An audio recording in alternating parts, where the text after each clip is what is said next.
et bienvenue à la 12e édition du Festival francophone d'Angoulême avec les Web Art Reporters. Aujourd'hui, nous allons vous parler du film Edem, réalisé par Mariam Touzani, sur un sujet difficile qui aborde l'abandon des enfants au Maroc. Il s'agit d'un vrai sujet de société car environ 5000 enfants sont abandonnés chaque année dans ce pays.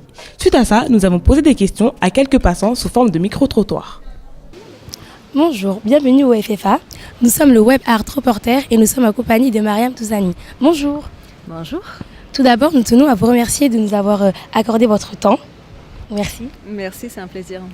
Comme nous le savons, il y a différentes religions, différentes cultures, différentes façons de penser entre les opinions populaires marocaines et françaises. Pensez-vous que la situation de Samia dans le film aurait pu avoir lieu en France? Elle aurait pu avoir lieu, mais elle aurait été vécue de manière très différente. Parce qu'être mère-fille ou mère célibataire en France n'est pas la même chose qu'être mère célibataire au Maroc. Parce que la pression sociale est bien différente. Donc elle aurait pu avoir lieu, mais elle aurait été différente en tout cas. Très bien. Et pourquoi avoir choisi ce sujet-là?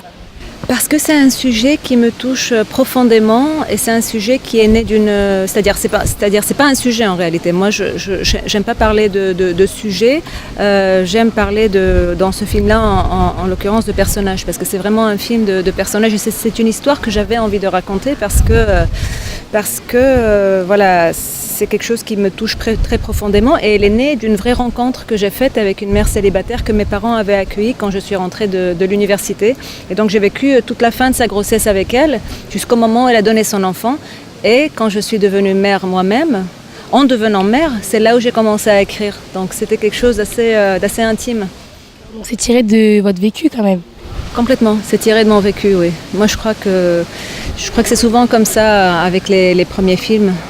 Mon premier court-métrage aussi était assez proche de mon vécu et là voilà, ça se reproduit.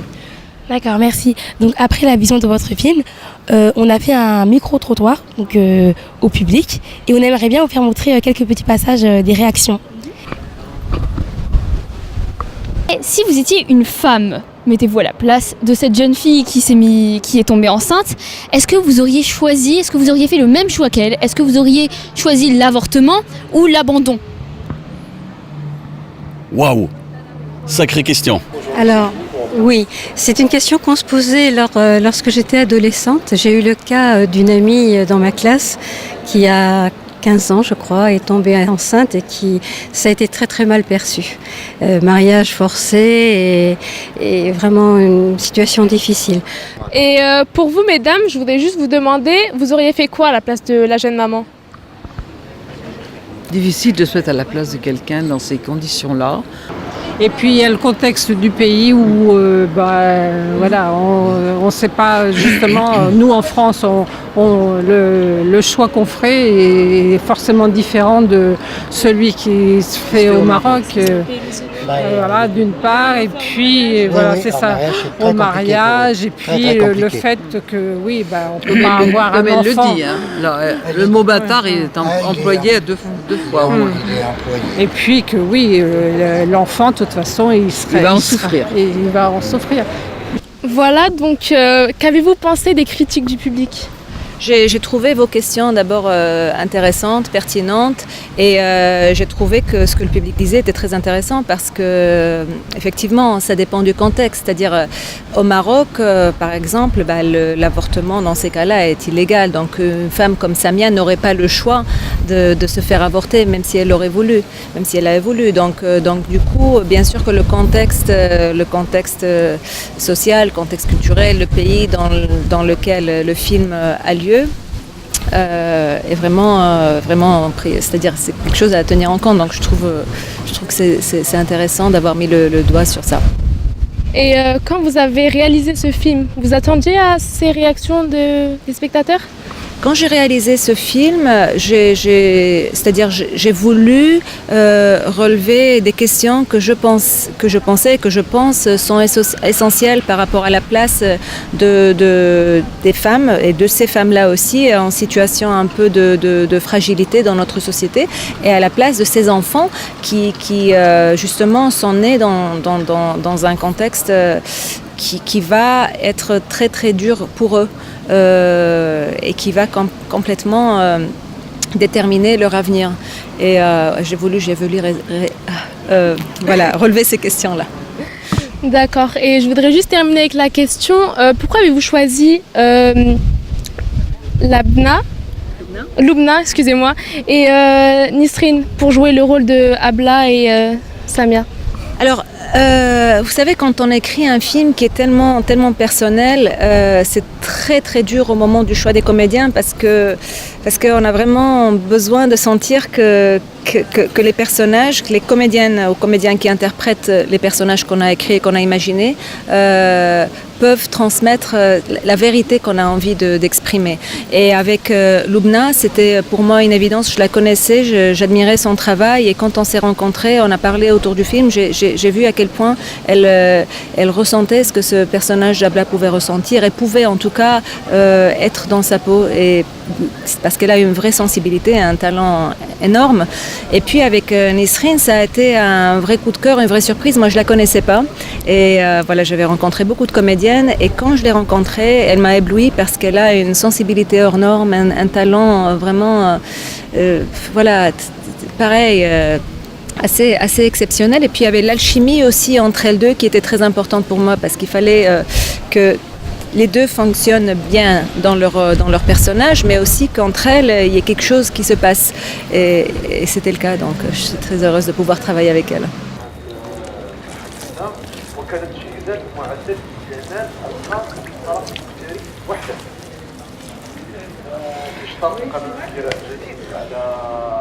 غنخليك دوزي عندي يومين ولا 3 أيام على ما ترجع لداركم ولا تقلبي على هذاك اللي حملك. شو داكشي اللي كيصحاب؟ ما بغيت نعرف والو، لا عليك لا على حياتك. Donc moi j'avais 2-3 petites questions. Alors la première question c'est, vu que l'avortement c'est plutôt interdit par rapport à la religion, aux familles, aux coutumes, est-ce que l'abandon c'est la meilleure solution? Est-ce qu'il y a aussi plus d'abandon que d'avortement? Alors, il y a beaucoup d'abandons, énormément d'abandons, et des abandons qui ne sont pas faits dans les normes, c'est-à-dire des enfants qu'on retrouve jetés, c'est atroce. Je vous épargne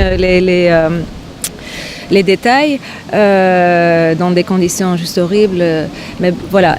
Mais il n'y a pas beaucoup il y a énormément d'avortements qui se font de manière clandestine. Et là, justement, c'est des centaines et des centaines de femmes qui meurent aussi et qui souffrent des dégâts horribles parce que beaucoup de fois, c'est fait n'importe où, pratiqué par des gens qui ne sont pas forcément des médecins et parce que c'est fait dans la clandestinité. Et du coup, ma deuxième question, c'est est-ce que le Maroc, à l'époque d'avant et au jour d'aujourd'hui, a évolué? Si, le Maroc a beaucoup évolué. Il y a beaucoup d'associations féminines qui se battent pour faire avancer les choses. Les lois sont en train de changer. Et puis, elles changent, mais après, vous savez, elles ne sont pas arrivées là où il faudrait qu'elles arrivent encore, loin de là, dans la protection de ces femmes-là et de ces enfants.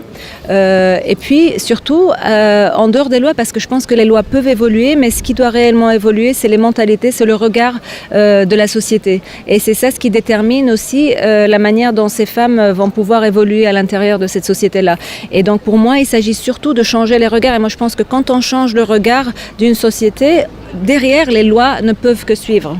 Parce que j'ai pas envie qu'on porte de jugement sur elle. Elle aurait pu avoir cet enfant avec... c'est-à-dire, on n'a pas besoin de savoir d'où vient cet enfant, qui est le père. Pour moi, c'est pas important. Ce qui compte, c'est cet enfant qu'elle porte et c'est le lien qu'elle a à cet enfant et le futur qu'il pourrait aussi avoir avec elle s'il avait la possibilité de rester avec elle. Donc non, pour moi, évidemment qu'elle n'a pas commis de faute. Mais pour elle, c'est-à-dire... Elle pense qu'elle a commis une faute parce que la société, fait que. Merci beaucoup. Donc on vous a beaucoup posé de questions par rapport à l'avortement, à l'abandon. Et moi j'ai une question par rapport au film, parce que vous nous laissez dans le suspense, on doit faire notre propre idée. Mais vous, c'est quoi votre fin? Est-ce qu'elle le garde ou pas, l'enfant? Pour moi, oui.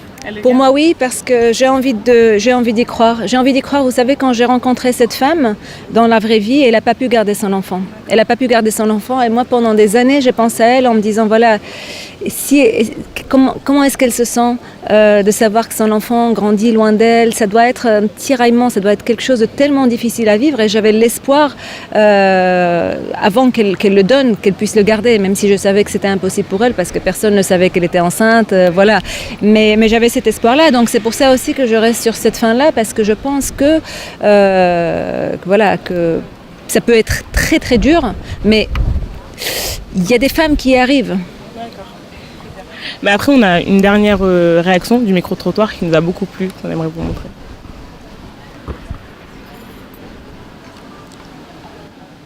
Oh, je suis très très émue. Je l'ai trouvé extrêmement fort et d'une violence dans l'émotion. C'est fou. Je suis bouleversée, vraiment. C'est un très très beau film. On peut rien enchaîner là-dessus. On a tous eu le même ressenti, hein. C'est un super beau film, très très émouvant, poignant. On voulait vous féliciter d'ailleurs pour ce magnifique film. Merci beaucoup, ça me touche vraiment.